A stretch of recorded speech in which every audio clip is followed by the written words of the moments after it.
എന്താടാ വീട് പോലെ ഇരിക്കുമ്പോ എന്ത് വട്ടാടാ നീ പറയണേ? എന്താടാ നിനക്ക് പറ്റിയ? എടാ ഒരു പെണ്ണ് വന്നു കഴിഞ്ഞാൽ താമസിക്കാനുള്ള സൗകര്യമൊക്കെ നമ്മുടെ വീട്ടിലില്ലേ?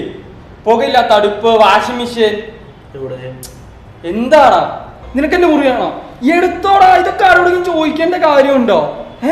നീ അതൊക്കെ അടിച്ചേ. ഇതൊക്കെ പിടിപ്പിച്ച തീരാന പ്രശ്നമുള്ളൂ നമുക്ക്. പുറത്തൊരു യൂറോപ്യൻ ക്ലോസറ്റ് വാർത്തിട്ടിട്ടില്ലേ? വാർത്തിട്ടിട്ടില്ലേ? നീ കുറച്ചാണ് നീ കുറച്ചാണ് നിനക്ക് കുറച്ച് നാളായിട്ട് നീ കുറച്ചാണ് തുടങ്ങിയതാണ്. നീ വല്ല നല്ല പണിക്കും പോവും, വലറിയാനൊന്നും പോകണ്ട. ഞാൻ ഇവിടെ ജീവനോട് ഇല്ലടാ. വേറെ പ്രശ്നമില്ല, നമ്മുടെ വീടൊന്നും പെയിന്റ് അടിച്ച് വാലുപിടിപ്പിച്ച തീരാന പ്രശ്നമുള്ളൂടാ. നമ്മള് നെപ്പോളിയന്റെ മക്കളൊന്നും പിഴകളല്ല. ഇതിട്ട് അങ്ങനെ ആവില്ല. നമ്മുടെ മുറ്റത്ത് മുല്ലയ്ക്ക് മണമില്ല. ഇത്രയ്ക്ക് മോശം നമ്മുടെ പഞ്ചായത്ത് പോലും കാണും.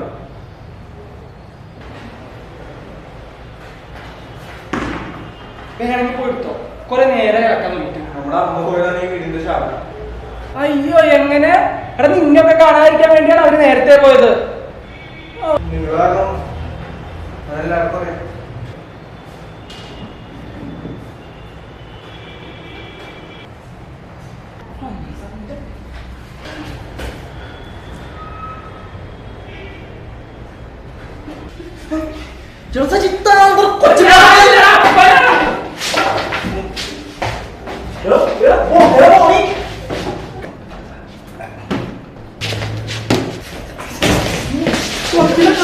Hey!